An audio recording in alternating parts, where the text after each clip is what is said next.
आप देख रहे हैं एफएम एक्सप्रेस न्यूज़ में आपके साथ मोहम्मद सलमान जुनैदी।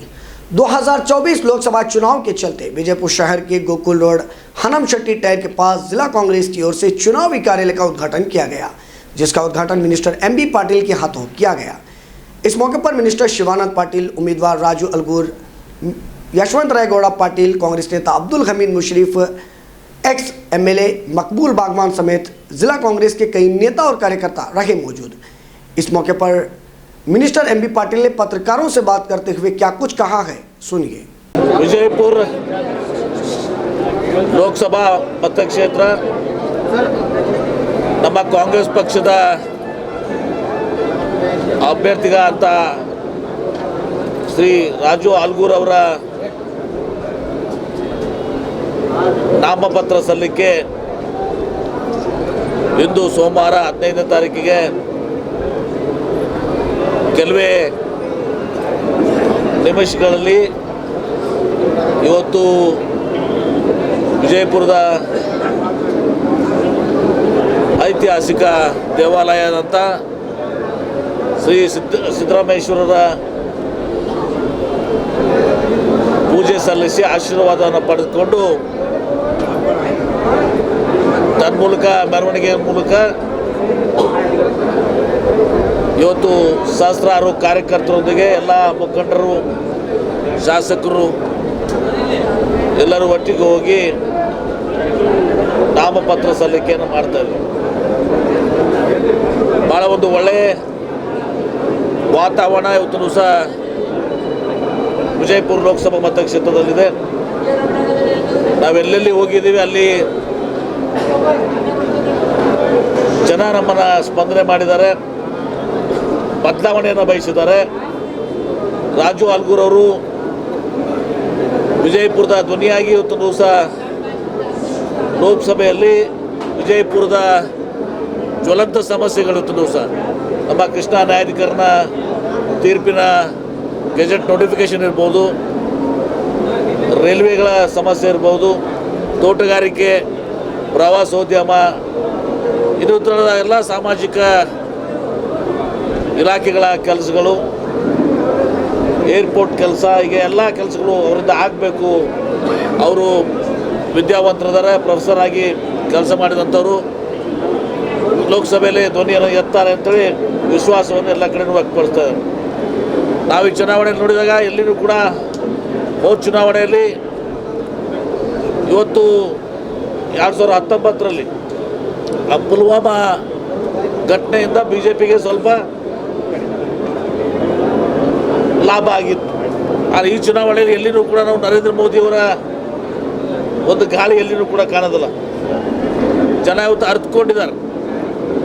ಇವತ್ತು ಕಳೆದ 10 ವರ್ಷದಿಂದ ನರೇಂದ್ರ ಮೋದಿಯವರು ಏನು ಹೇಳಿದ್ದಾರೆ ಅವು ಯಾವುವು ಕೂಡ ಆಗಿಲ್ಲ. ಅಕ್ಷಯ ದಿನ ಬಂದಿಲ್ಲ, ಸಬ್ಕೆ ಸಾಥ್ ಸಬ್ಕೆ ವಿಕಾಸ್ ಆಗಿಲ್ಲ.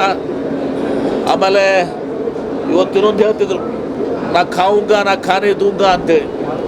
ಇವತ್ತು ಎಲೆಕ್ಟ್ರಲ್ ಬಾಂಡ್ ಇವತ್ತು ಇಡೀ ಪ್ರಪಂಚದಲ್ಲಿ ಒಂದು ದೊಡ್ಡ ಹಗರಣ ಆಗಿದ್ದು ಸರ್. ಚುನಾವಣಾ ಬಾಂಡ್ ಮೂಲಕ ಹಣ ಪಡೆದುಕೊಂಡಿದ್ದನ್ನ ಇವತ್ತು ಎಲ್ಲರೂ ಕೂಡ ನೋಡಿದರು. ಇನ್ಕಮ್ ಟ್ಯಾಕ್ಸು, ED, CBI ಹಾಗೂ ಕಾಂಟ್ರಾಕ್ಟ್ಗಳಿಂದ ಆ ರೇಡ್ಗಳಾದಮೇಲೆ, ಆ ಕಾಂಟ್ರಾಕ್ಟ್ ಕೊಟ್ಟ ಮೇಲೆ ಇವತ್ತು ಸಹ ಹಣವನ್ನು ಪಡೆದುಕೊಂಡಿದ್ದು ಸರ್. ಎಲ್ಲರೂ ಕೂಡ ಮಾಧ್ಯಮದವ್ರು ನೀವು ಕೂಡ ಗಮನಿಸಿದಿರಿ. ಇದೆಲ್ಲವೂ ಕೂಡ ಜನರ ಒಂದು ತಲೆಯಲ್ಲಿದೆ. ಸೋಷಿಯಲ್ ಮೀಡಿಯಾದಲ್ಲಿ ಕೂಡ ಭಾಳಷ್ಟು ಈ ಬಗ್ಗೆ ಯುವಕರು ಇವತ್ತು ವಿಶೇಷವಾಗಿ ಒಂದು ಆಂದೋಲನವನ್ನು ಮಾಡ್ತಾ ಇದ್ದಾರೆ, ಜನರಿಗೆ ತಿಳಿಸುವಂಥ ಕೆಲಸವನ್ನು ಮಾಡ್ತಾ ಇದ್ದಾರೆ. ನಮ್ಮ ಎಲ್ಲ ಶಾಸಕರು, ಮಾಜಿ ಶಾಸಕರು, ಕಾಂಗ್ರೆಸ್ ಪಕ್ಷದ ಅಭ್ಯರ್ಥಿಗಳು, ಎಲ್ಲ ನಾಯಕರು, ಕಾರ್ಯಕರ್ತರು ಒಗ್ಗಟ್ಟಲಿಂದ ಇವತ್ತು ಸಹ ಕೆಲಸ ಮಾಡ್ತಾ ಇದ್ದಾರೆ. ನಾವು ಪ್ರಥಮ ಹಂತವಾಗಿ ಎಲ್ಲ ಜಿಲ್ಲಾ ಪಂಚಾಯಿತಿಗೆ ಭೇಟಿ ಕೊಟ್ಟು ತದನಂತರ ಮತಕ್ಷೇತ್ರ ವಾಯಿಸು ಎಲ್ಲ ಮುಖಂಡರು ಒಳಗೊಂಡು ನಾವು ಹೋಗುವಂಥದ್ದು ಒಂದು ಕಾರ್ಯಕ್ರಮ ಹಮ್ಮಿಕೊಂಡಿದ್ದೀವಿ. ಬಹುಶಃ 17ನೇ ತಾರೀಕಿಗೆ ಎಲ್ಲ ಜಿಲ್ಲಾ ಪಂಚಾಯತ್ಗಳು ಮುಗಿತವೆ. ಇವತ್ತು ಮಧ್ಯಾಹ್ನ ಮತ್ತೆ ನಮ್ಮ ಪ್ರೋಗ್ರಾಮನ್ನು ಹಾಕೋತೀವಿ. ಪ್ರತಿ ದಿವಸ 2 ಮತಕ್ಷೇತ್ರಕ್ಕೆ 2 ಕಡೆ ಇವತ್ತು ಸಹ ಸಭೆಗಳನ್ನು ಮಾಡೋ ಮೂಲಕ ನಾವೆಲ್ಲ ಶಾಸಕರು, ಮಾಜಿ ಶಾಸಕರು, ಮುಖಂಡರು ಒಟ್ಟಾಗಿ ಆ ಮತಕ್ಷೇತ್ರಕ್ಕೆ ಭೇಟಿ ಕೊಡುವಂಥ ಕೆಲಸವನ್ನು ಕೂಡ ಇವತ್ತು ಸಹ ಮಾಡ್ತೀವಿ. ಇವತ್ತು ನಮ್ಮ ಕಾಂಗ್ರೆಸ್ ಸರ್ಕಾರ ಕೇಂದ್ರದಲ್ಲಿ ಇಟ್ಕೊಂಡು ಇಲ್ಲಿವರೆಗೆ ಏನು ಮಾಡಿದೆ ಅದೆಲ್ಲವೂ ಕೂಡ ಜನರ ಗಮನದಲ್ಲಿದೆ. ಮತ್ತು ವಿಶೇಷವಾಗಿ ನಮ್ಮ 5 ಗ್ಯಾರಂಟಿಗಳೇನಿದ್ದಾವೆ ಆ 5 ಗ್ಯಾರಂಟಿಗಳ ಬಗ್ಗೆ ಇವತ್ತು ಸಹ ಜನರಲ್ಲಿ, ವಿಶೇಷವಾಗಿ ಮಹಿಳೆಯರಲ್ಲಿ ಆ ಗ್ಯಾರಂಟಿ ಬಗ್ಗೆ ಭಾಳ ದೊಡ್ಡ ಒಂದು ಒಲವು ಇವತ್ತು ಸಹ ಇದೆ. ಮಹಿಳೆಯರು ಎಲ್ಲರ ಕಡೆ ಹೋದಾಗ ಕೂಡ ನಮಗೆ ಹೇಳ್ತಾರೆ, ಈ ಗ್ಯಾರಂಟಿಯಿಂದ ನಮಗೆ ಭಾಳ ಅನುಕೂಲ ಆಗಿದೆ. ನಾವು ಬೆಲೆ ಏರಿಕೆಯಿಂದ ಮತ್ತು ಬಡತನದಿಂದ ನಾವು ಎಲ್ಲರೂ ತಂತ್ರಿಸಿ ಹೋಗಿದ್ದೀವಿ. ಈ ಗ್ಯಾರಂಟಿ ಕೊಡೋ ಮೂಲಕ ನಮಗೆ ತಾವು ಒಂದು ಶಕ್ತಿಯನ್ನು ತುಂಬಿದ್ದೀರಿ ಅಂತ ಮಾತನ್ನು ಸಹ ಎಲ್ಲರೂ ಕೂಡ ಮಹಿಳೆಯರು ಹೇಳ್ತಾ ಇದ್ದಾರೆ.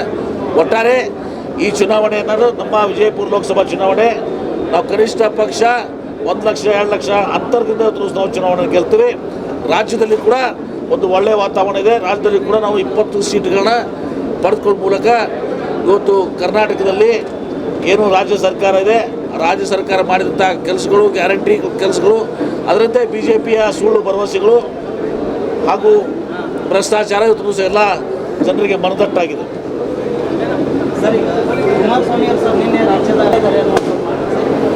ಅವರು ಕುಮಾರಸ್ವಾಮಿ ಅವರು ಏನು ಹೇಳ್ತಾ ಇದ್ದಾರೋ ಬಹುಶಃ ಅವ್ರಿಗೆ ಗೊತ್ತ. ನಮಗೆ ಹೇಮಾಮಾಲಿನಿ ಅವ್ರ ಬಗ್ಗೆ ವೇಣುಗೋಪಾಲ್ ಅವ್ರು ಮಾತಾಡೋದು ಯಾರ ಗಮನಕ್ಕೂ ಇಲ್ಲ.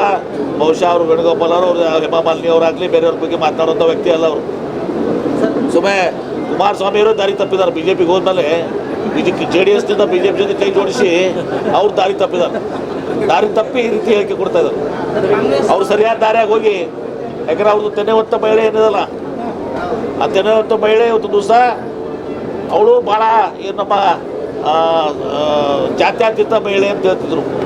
ಈಗ ತೆನೆ ಹೊತ್ತ ಮಹಿಳೆ ಹೆಸರು ಕಮಲ ಆಗಿಬಿಟ್ಟೈತಿ, ಕಮಲಕ್ಕ ಆಗಿಬಿಟ್ಟದು.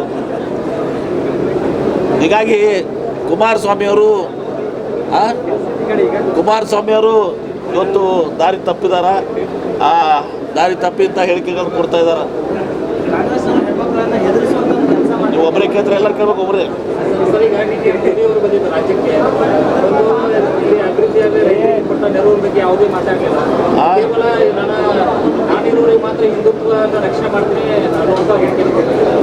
ಮೋದಿಯವರು ಹೇಳಬೇಕಾಗಿದ್ದು, ಬರಗಾಲ ಇದೆ, ತೀವ್ರ ಬರಗಾಲ ಇದೆ, ಹಣ ಕೊಡ್ತೀವಿ ಅಂತ ಏನಾದ್ರು ಹೇಳಿದ್ರ? ಸುಪ್ರೀಂ ಕೋರ್ಟ್ ನಿರ್ದೇಶನ ಕೊಟ್ಟಿದ್ದಾರೆ. ಕೊಡ್ತೀನಿ ಅಂತ ಹೇಳ್ಬೇಕಾಗಿದ್ದಲ್ಲ. ಪ್ರವಾಹ ಇದ್ದಾಗೂ ಬಂದಿಲ್ಲ, ಬರಗಾಲ ಇದ್ದಾಗೂ ಬಂದಿಲ್ಲ. ಚುನಾವಣೆಗೆ ಅಷ್ಟು ಬರ್ತಾರೆ. ಜಾತಿಯ ವಿಷಯ, ಧರ್ಮದ ವಿಷಯ ಬೀಜ ಬಿತ್ತಿ ಜನರ ಭಾವನೆಗಳನ್ನ ಕೇಳಿಸುವಂಥ ಕೆಲಸ ಮಾಡ್ತಾರೆ. ಜನರ ಬದುಕನ್ನು ಕಟ್ಟುಕೊಡುವಂಥ ಕೆಲಸ, ಜನರಿಗೆ ನೆರವಿಗೆ ಬರುವಂಥ ಕೆಲಸ, ನೆರೆ ಇರ್ಬೋದು ಅಥವಾ ಬರಗಾಲ ಇರಬೇಕು, ಆ ಕೆಲಸವನ್ನು ಮೋದಿಯವರು ಮಾಡೋದಿಲ್ಲ.